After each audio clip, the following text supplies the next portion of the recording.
Okay. Anybody gone through a long dry spell in dating?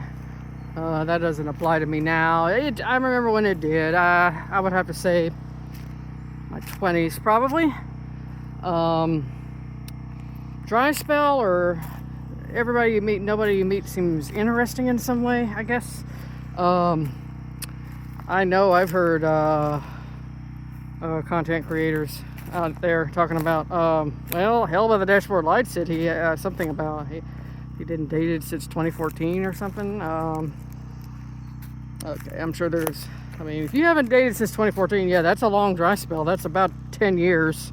And with this video, I'm just going to kind of go over, is it more difficult to date when you're going through a long dry spell and versus when you're already in the game?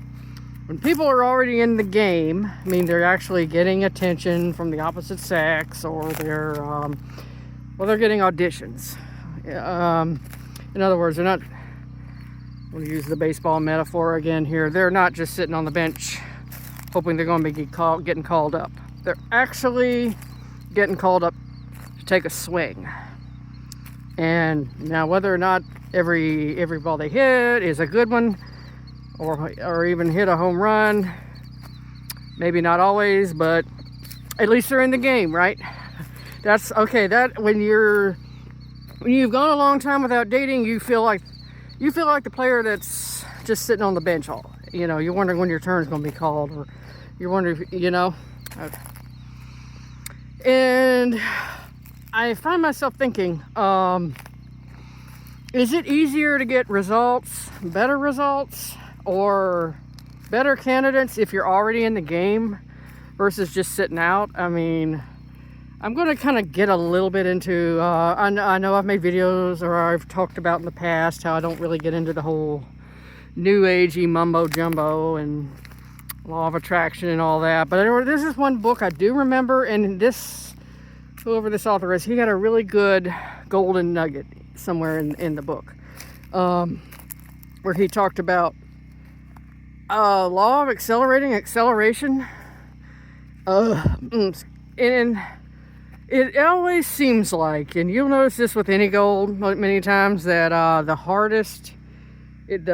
first step of the goal, the startup of the goal, is always the hardest. It's always more difficult to push to get the first objective met, right? Have you noticed that in your own life with other goals, is not just dating? But it's kind of like, it's like energy is tied to that. But once you get over that hurdle and you accomplish the first objective, do you notice how things start to build? They get easier. It's like the first small win, you get more wins. You start getting more and more wins with less effort. I know I have seen this for myself. And metaphysics, which I try not to get into because I know that's not everybody's cup of tea, but it is interesting. Talks about this phenomenon where your startup energy is, you're kind of when you're at zero or trying to build in the building phase, it's a lot tougher. Because you're in a place of, I guess, inertia, maybe self-doubt, all kinds of other, maybe outside people on the outside trying to discourage you, etc.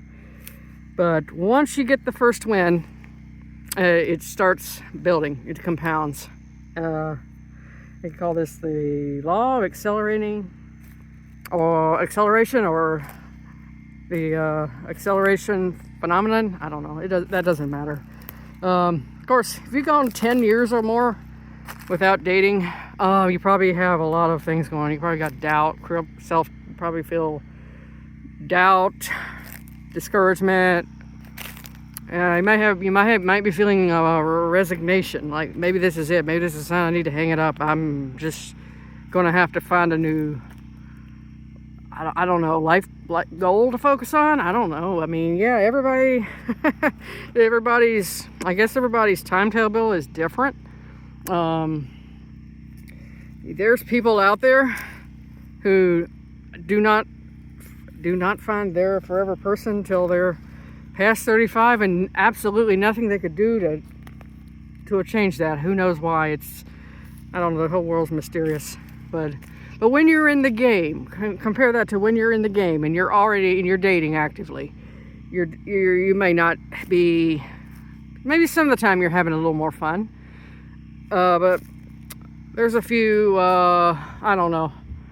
You might have, you're dealing with a few no-shows, or you're dealing with a few duds, or hopefully nothing horrendous, like that major red flags. Like, because if you dealt with somebody who's something really, really horrendous, yeah, you might just quit the game altogether. I don't know. But yeah, I just thought I would just kind of expound on this. Let me hear what you have to say. If you felt like it's easier to date if you haven't gone a long break, a long dry spell, or when you're actively dating, things happen. It's kind of like pushing yourself. It's like, I gotta push myself. If I push myself, maybe, or just take a few steps, just calculated steps. You know, don't have to do something drastic, but few. I mean, it could take just a few small measures, and you get the ball rolling, you get the momentum going, and maybe a few other candidates start making themselves known. I don't know. We got a strange world now. Everything is weird, and everybody's atomized, and like things like dating apps. I don't know, they're not making this situation better. Okay, well, that's my ramble for today, and I will talk to you guys another day. Bye.